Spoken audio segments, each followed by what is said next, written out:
So good afternoon, or whatever time it is you're watching this video. I am working on being committed to this recording time. And let me tell you a little bit about the Fourth Sunday Healing Circles that I am doing once a month on Fourth Sundays. With my Repioneering Church hat on, I am doing a short training session that talks about some of the healing tools that I use in the healing circles that I conduct as really a foundation for how we build community. One of the beliefs that I have is that we need fixing. It's us. We are the parts of community that don't work well. And healing is one of the avenues for how I see creating that change.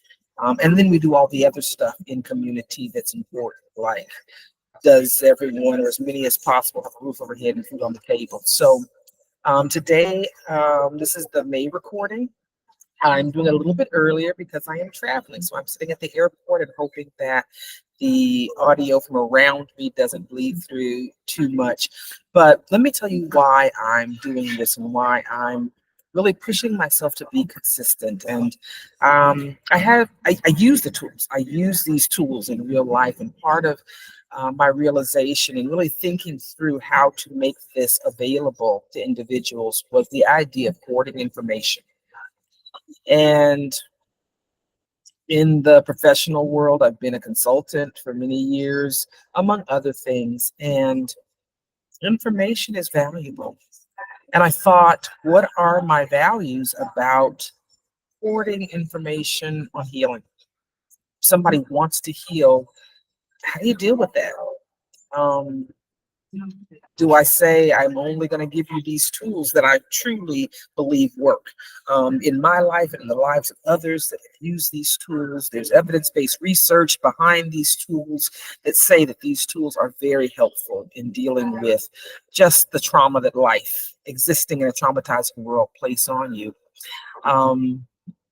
And as I began to really think about that, especially as retirement has opened up the opportunity to really do more work in the healing of community, with the foundation of dealing with that and equipping people with the tools to be able to do that work in their own lives.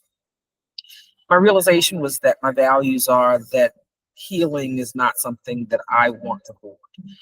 But the practicality of that is, how do you share that information with individuals in a way that keeps my life in balance?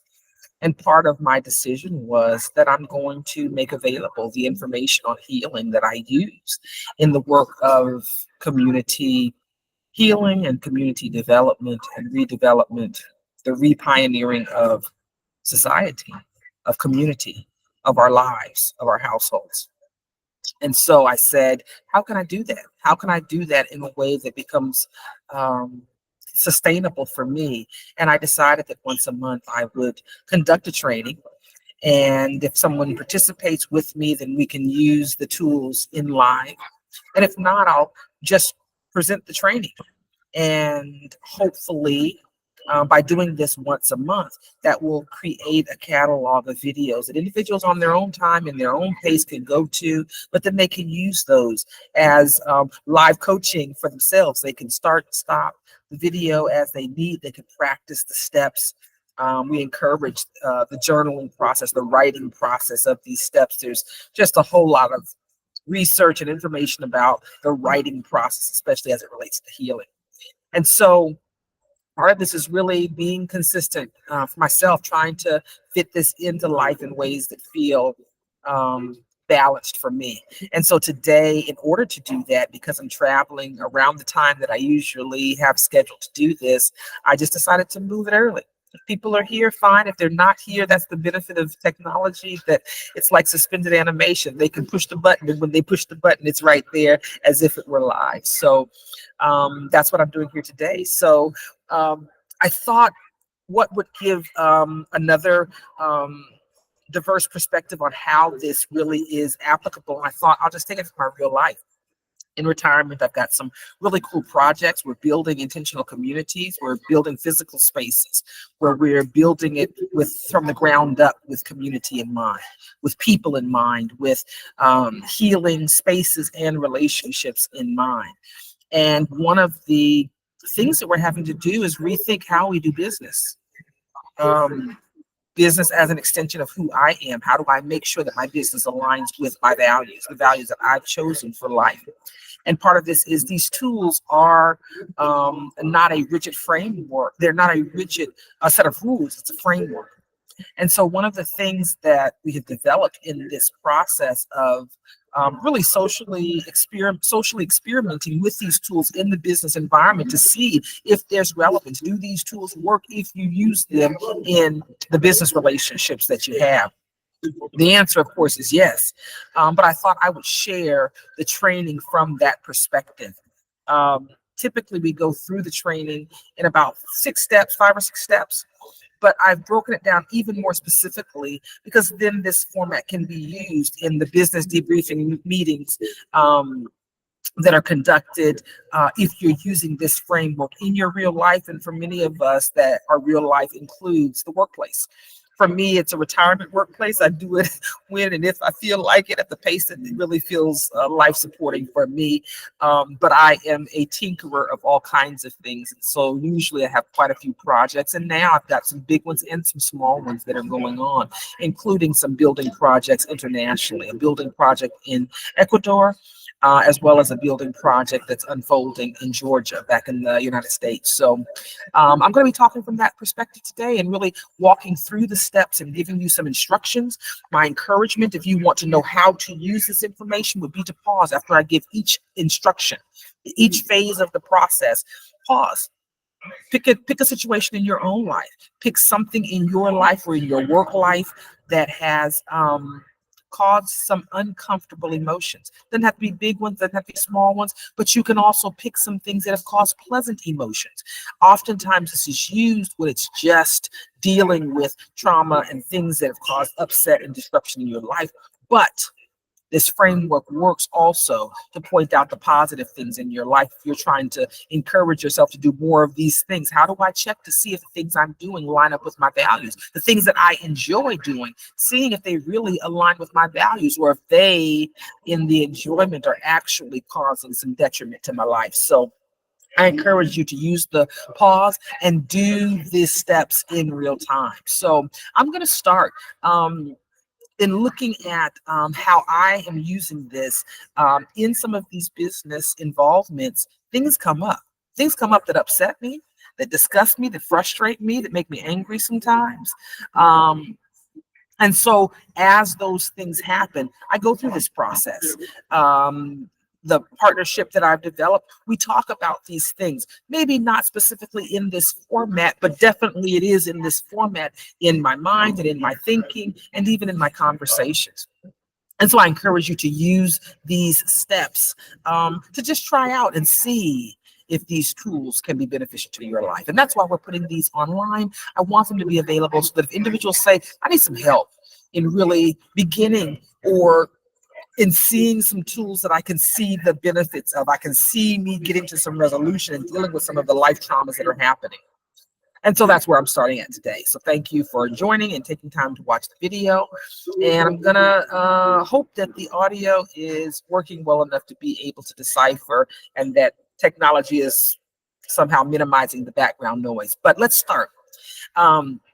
When I use this in a business environment, I usually call the steps phase 1, phase 2, phase 3, etc. And we go through about 9 phases. So it takes those steps that typically, if I'm dealing with individuals personally, it's about a 5 or 6 step process. But in the business environment, I take it and specify each step in order, one by one, and I call them phases. So just to give you a little bit of a dictionary of the vocabulary that I'm using. And so here's where we start. Something would happen. Something positive, negative, you get to pick in your own example, but something would happen. Typically, people don't have a problem dealing with things when it feels good.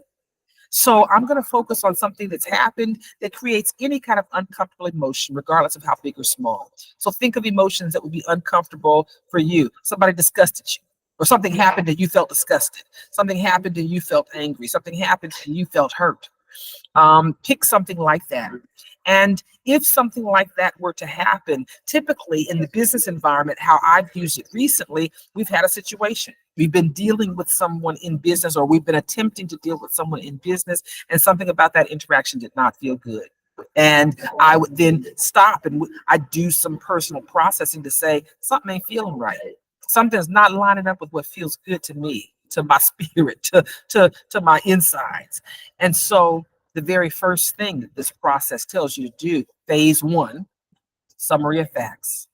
Describe the incident from a factual perspective. Only indicate the facts of what happened in this incident, what actually happened. If it didn't actually happen, that's not a part of this process. And so, step one or phase one would be to get your journal out, to get a pen or pencil, and to describe the incident only from a factual perspective. I think it was Dragnet where the person says facts, just the facts, or something along those lines. You want to define what actually happened. If you're needing some help with being able to stick to the facts, put it in the I did, you did framework. We want this to be personal.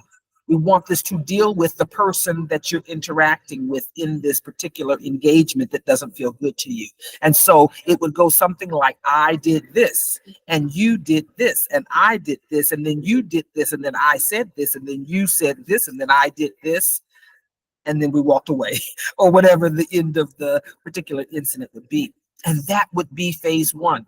Now, some guidance. This is not about your analysis. This is not what you thought they meant. This is not what you thought they felt. This is not what you thought their intentions were. This is only facts. You have to be able to read someone else's mind and be able to bring that information in as facts. Now, if someone told you something, then that's a fact. You said you were angry with me. That's a fact. Hey, do you know whether they were angry or not? Do you know whether they're telling the truth or not? Nope, that does not have a place in this process. But if they told you they were angry, that would be a fact. And so phase one would be write a summary of the facts. Describe the incident from a factual perspective. Only indicate facts of what happened in this incident. And if you can keep it into an I did, you did kind of narrative, that's even better. And so if you're doing this live, this would be a good spot for you to pause and then come back, and we'll go on to the next phase. All right, so if you've taken the opportunity to actually do that, we move on to the second phase of this process. The second phase is to look at the emotional impact. And in this step of the process, with your handy dandy notebook and your pen or pencil, you're going to describe the experienced emotions or feelings, preferably a single word. Now, oftentimes we don't have the words kind of readily available to be able to explain what we're feeling. I encourage you to use your technology. Google feeling wheel, emotion lists, anything with those kind of keywords in there, and you should find a bundle of resources that are available. There's feeling wheels that give you words and words that might be more intensity of that word, or lists of words that you can go through and look at the words and see. I encourage you, especially when you're first learning to use this system, to get one of those and have it handy when you're doing this particular step of the process and other steps where we go back through and check, are there any other emotions that this has brought up? This is helping two things happen. One, it's helping you to put words to what you're actually feeling. Because if you're going to communicate with anyone else, and don't expect them to read your mind, you need to be able to communicate that with words. The other thing that happens is as you learn and increase your vocabulary, the ability to communicate is what they call emotional intelligence. Can you communicate what you're thinking and feeling on the inside to somebody who's not inside of your head? And so by learning new words and the nuances of words, because sometimes we use words and we don't really understand what those words mean. I encourage people, if you have a feeling wheel or a word list, an emotion list or a feeling list, and you don't understand what those words mean, Google them. Google them. In today's time and age, ignorance becomes a choice. We have access to a ton of information. And so it's your healing. You can choose to be as informed or as uninformed as you desire, but I encourage that. So phase two, emotional impact. Describe the experienced emotions and feelings, preferably single words. I felt this, or I feel this, if you're still feeling the emotions from that process. And this is the phase two of our process. This is a good time to pause if you're doing this experientially. If you're actually taking a situation and going through the motion with it using these tools, pause now, take the time, and as many of the emotions as you feel with no judgment. This is a no judgment zone. This is a no judgment process. So I might be feeling, no, if you think you're feeling it, write it down. Pause, and then we'll come back with the next phase. All right, so if you've paused and you've returned, then phase 3 is our next phase. You've looked at the facts, you've unpacked your emotions, and you've taken the time to see if you need to sit with those emotions for a while, because that's the first part of the process, being honest with yourself. Are you feeling that those emotions have subsided enough for you to move on through into the processing of this? Because sometimes you need to sit a while. If you're angry, you don't need to do processing yet. Finish being angry, or finish being angry until you're at a point where you're ready to go on to the logical part of processing. Sometimes emotions bring up the illogical in our lives. We're feeling it. We want to just be reactive. Sometimes you need to just sit with those emotions for a while. That's perfectly okay. And we encourage you not to place any judgment. If you feel angry and you still are feeling angry and it's 10 days after this incident has happened, then admit that. And if you need to sit with that for a little bit longer until you're ready to start processing, just be honest with yourself. Once you're ready to go on, we go to phase 3, which is the value identification and the conflictions. And what that means is describe the values that were expressed by the people involved, as well as the values that you hold, whether you lived them out or not. What did the behavior express in the way of values? What did it say someone valued? If you were in a situation and someone spoke to you in a way that you felt was disrespectful or out of your name, or in a way that was not pleasant to you, what did that tell you about their values? Doesn't mean they actually believed it, but what were they actually living out? What were the values based on what their actions were? Maybe they, by their behavior, the value would have been that they can speak to you in a way that's disrespectful. Maybe that's the value that they were able to live in that particular moment. Doesn't mean they actually believe that, but if they lived it, that's what they were expressing. And so this is where you would list the best of your ability, because you're guessing, but you're guessing from your perspective. What are the values that you lived out and that the other people involved, other person or people involved lived out? And then sometimes it's a different answer, but sometimes it's the same. What are the values that you actually believe? Maybe you were in a situation and you were angry and you cussed her out. You just told her off. And then you say, my value, the lived value was that I should be able to speak to someone in a manner that is disrespectful. Or I should be able to cuss someone out if I'm angry. That may be the value that you lived out. And then you have to stop and say, now, what do I really believe? Do I believe that somebody should be able to cuss me out just because they want to? No, people should speak to me with respect. Maybe that's what I really believe. And so this is a point, again, no judgment, for you to be able to state the values expressed. And so the instructions for phase 3 would be to identify the values and the conflictions. So you describe the values expressed by the people involved, as well as values that you hold true to, whether or not you actually live them out. And you're going to segregate them by values that you expressed and values that the other person expressed. Which ones were your values, lived and believed, even if they're different? What were the values expressed by the other person? And which ones did you agree with and which ones did you not agree with? With each of your value statements listed, you're going to indicate whether this value is in alignment or in confliction with the values that you hold to be true. You can do it however you want to. You can do it in a checkbox. Did I agree or disagree with this value? Did it align or conflict with my values? Was it me doing it or was it the other person doing it? But this part of the phase, this part of the process, phase 3, would be to identify the values and the conflictions. And so this would be a good spot for you to pause and be able to go through this part of the process. And you can do this however you want to. You can create a chart, you can create a numbered list, whatever fits your own personal style, but you want to make sure that you come away from this knowing the values that were expressed and the values that you believe and hold to be true, whether they align or conflict with your own values, and then who did it. Was it me doing it, or was it the other person doing it? And so this would be a good spot to pause in the video and be able to do this phase of the process, phase 3. Okay, so if you've paused the video and come back, then we move on to the next phase. Now, each step of the way as you go through this, it's a good idea to check in with yourself. Are there any new emotions that come up? Are there any other things that I feel now as I'm going through this processing of this incident? Pull your word list back out.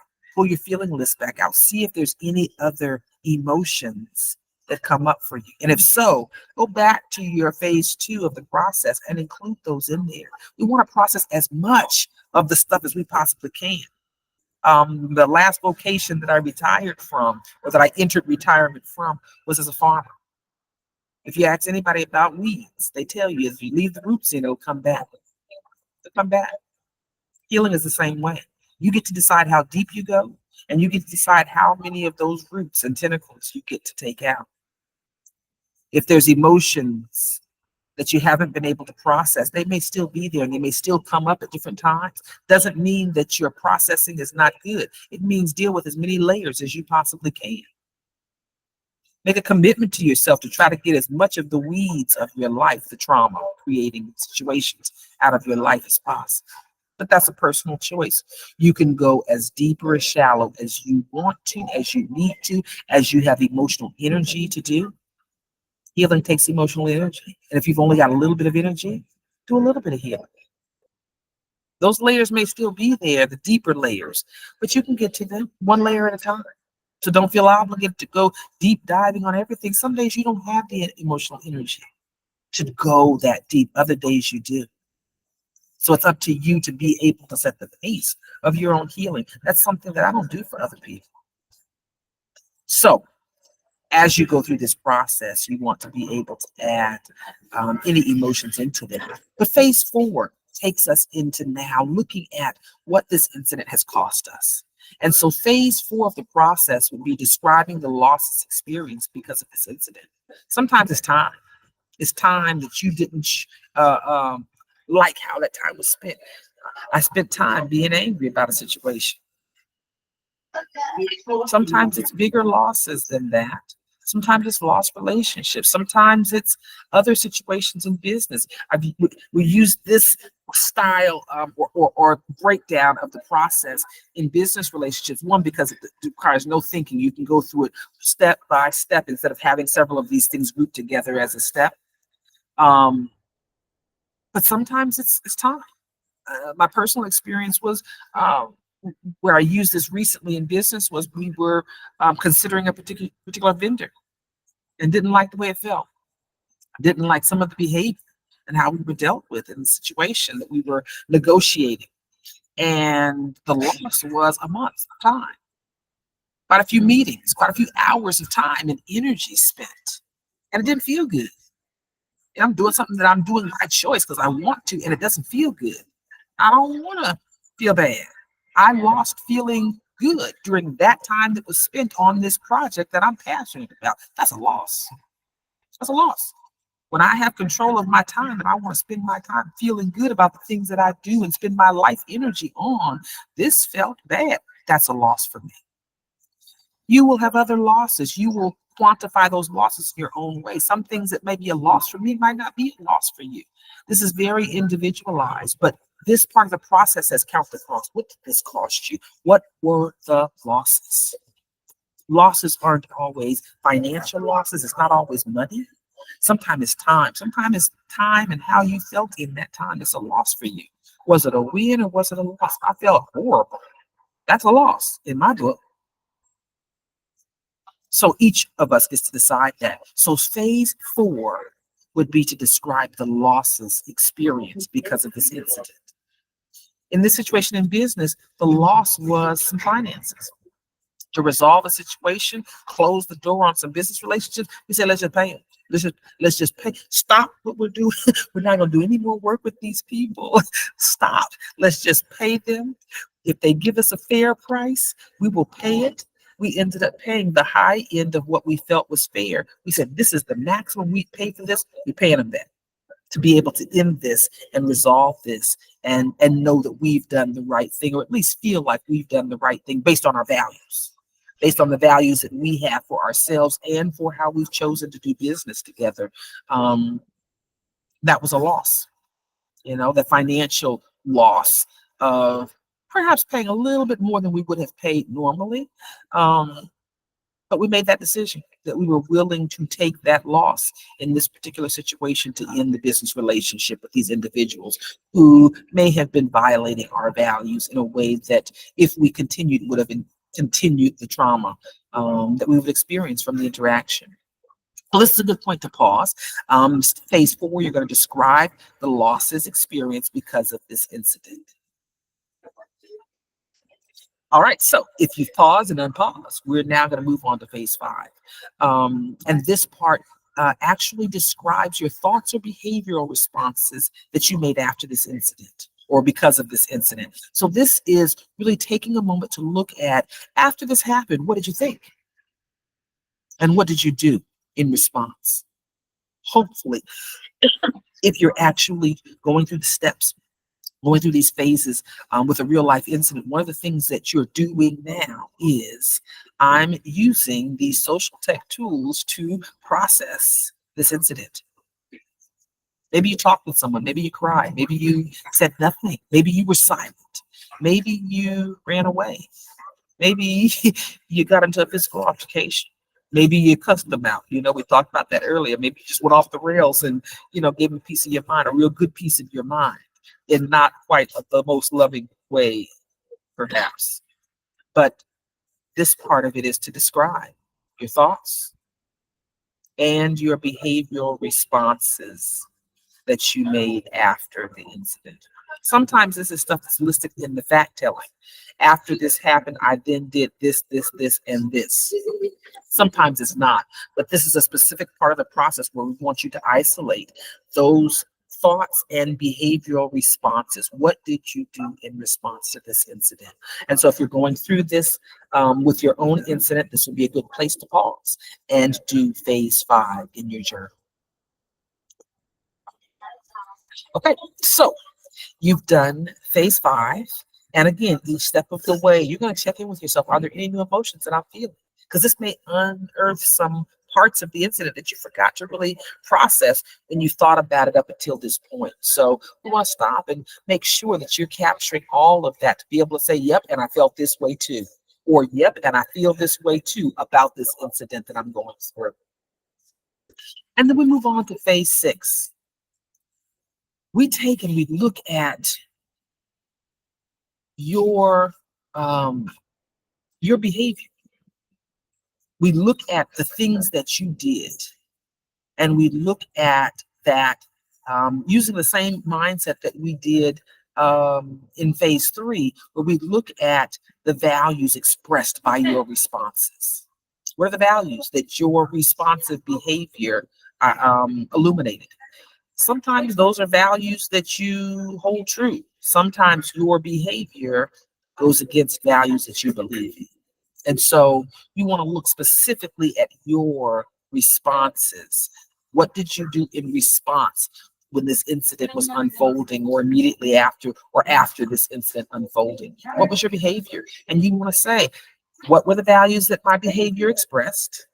What are the values I actually believe? If they're not the same thing, did I agree with those values, or do I disagree with those values? Did they align or conflict with values that I hold to be true? And so phase 6 is about value identification and conflictions based on your responses. And so this would be a good point to pause and go through your responses from phase 5 and look at what are the values that your responses either demonstrated, or what are the values that you hold true. And you want to do the same thing. Did I agree or disagree? All of these are now going to be your behaviors. So unlike phase 3, where you have to decide who did the behavior, was it the other person or was it me? This will only be about your behavior. And so you'll be looking at the things that you agreed with or disagreed with as far as alignment or confliction. And so this would be a good point to pause and work on phase 6. All right, so if you have unpaused and come back, we're going to move on to phase 7. Phase 7 is very similar to phase 4. Phase 4 took the whole incident. It took not only your behavior, but other people's behavior. But we're going to really focus in on your part of this situation now. We're going to look at those responses that you have just worked on in phases 5 and 6. We're going to look at those responses. And in those responses, we're going to look at the losses. Any losses? Sometimes you'll find that, nope, no loss. I did exactly what my values tell me I should do. I behaved in a way that aligned with my values, and therefore there's no loss. But sometimes there are. Maybe you aligned with your values. Maybe what you did not conflict with your values at all. Maybe the loss was the other person walked away from the relationship. Maybe your behavior was about setting boundaries, and maybe the other person didn't like those boundaries, and maybe the other person no longer wanted to be engaged with you in the way that previously maybe you had been engaged. That could be a loss. Maybe it's not. In the case for me, again, we're using this in the business, in the business environment. We decided not to do business with the individuals. We told them we did not want to be treated unfairly from the beginning. Before we started negotiation, we believed we were being treated unfairly. And we had said at the beginning that if we're treated unfairly or we believe we're treated unfairly, we will not do business with you. We kept our word. We said we will not do business with you any longer. We're going to end these negotiations. We will cut any losses that we have to take, but we're going to end this. That did not conflict with our values at all. But there was a loss. Perceived loss. We spent a month negotiating this working environment, this working relationship with them. We lost time. Was it a big deal? We got the time. We're retired people doing passion projects. But the loss of that time in ways that we felt were productive, was it really a loss? After discussing it, we realized that even that was not a loss because this is part of the process. We were very clear about relationship that we want to have with vendors, with individuals that we're working with. We want them to treat us fairly. And we are adamant that if we don't feel treated fairly, we don't want to do business with you. We held to that. And so sometimes just the process is just life. Was it lost time? In some regards, yes, but no, because we had the opportunity to use the guidance that we set out to say, we're going to hold firm to our values. This is a value that's important to us. We're not going to waver on that at all because why would we? And so for you, you will have to determine what your losses are. But this part of the process, phase 7 of this process, is about describing the losses associated with your responsive behaviors, the phase 5 and phase 6 part of this process. And so I encourage you to pause the video and do that step, and we'll come back with phase 8. So great. If you have paused your video and come back, then we're going to move on to phase 8 of the process.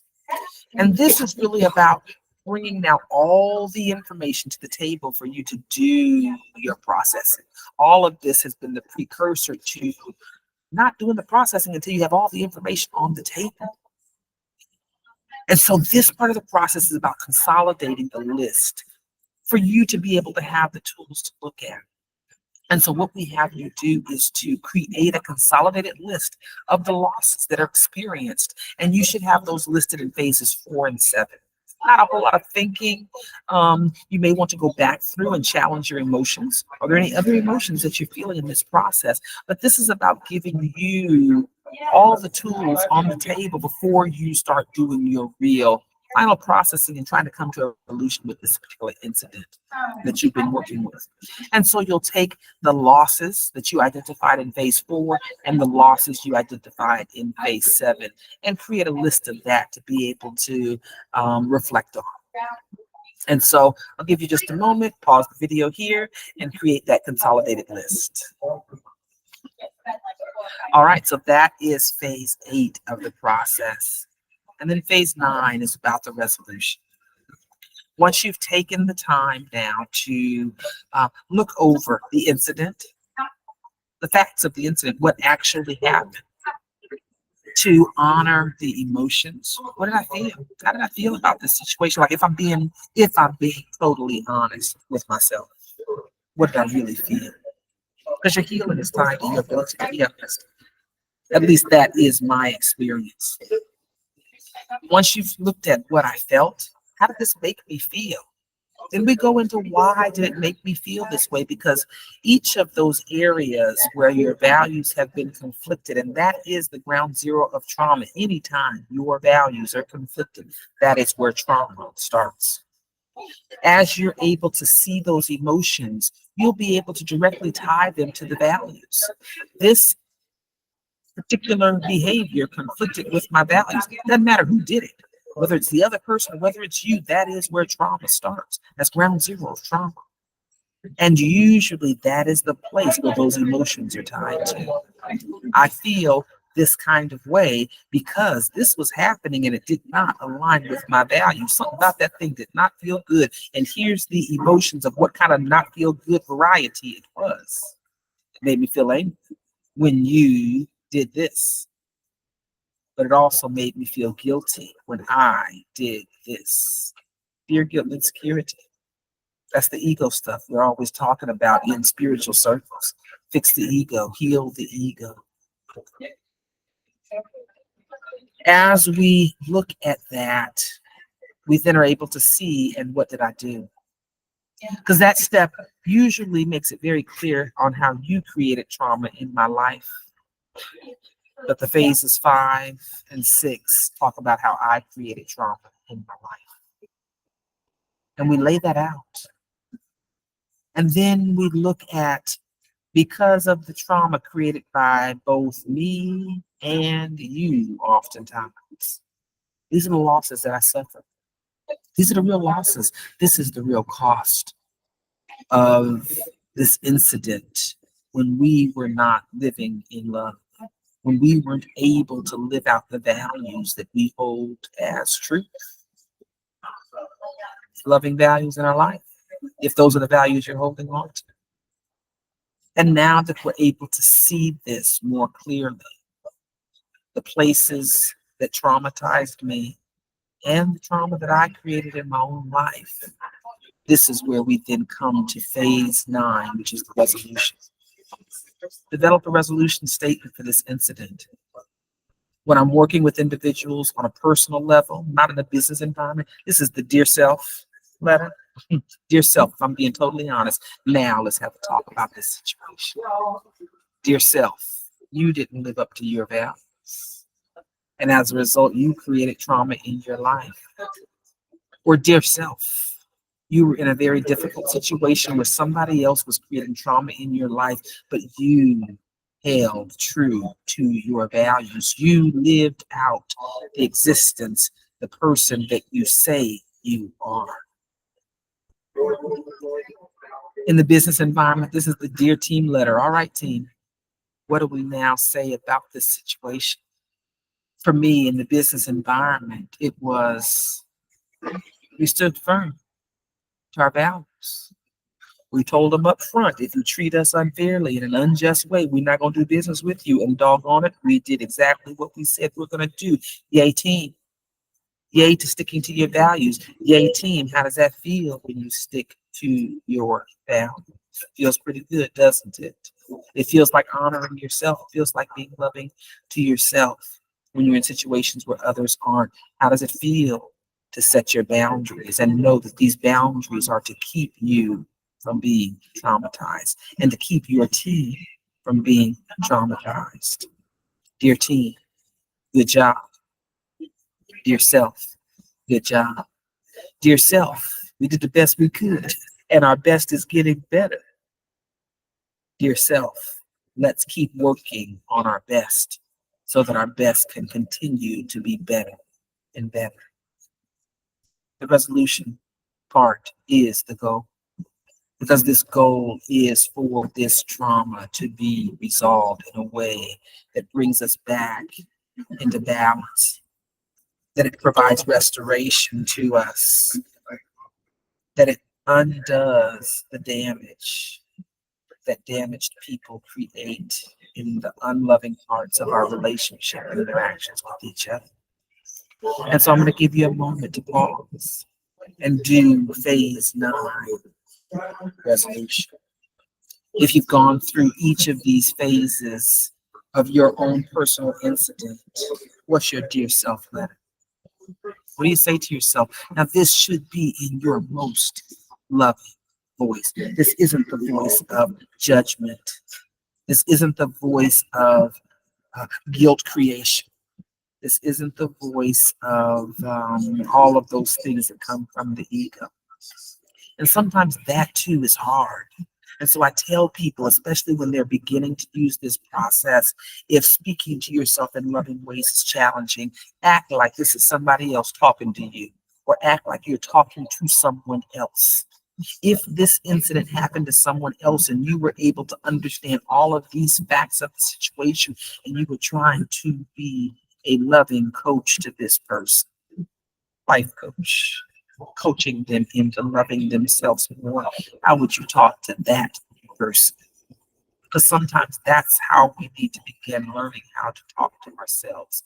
If this were my sister girl or my daughter, and this was their situation, and I wanted to support them in a way that was loving and life affirming, what would my dear them letter say? If that's the trick you need to be able to speak to yourself in a little bit more loving tone, I encourage you to take it.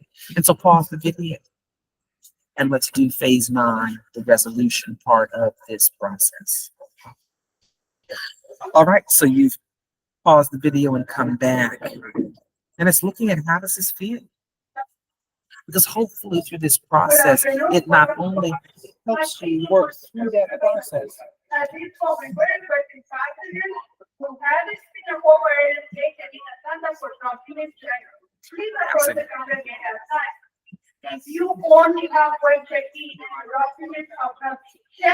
they're calling something at the gate. So I'm going to bring this to a close shortly because I'm at the airport waiting on a flight that's already overbooked. And I'm waiting to see if they're going to bump anyone off the flight.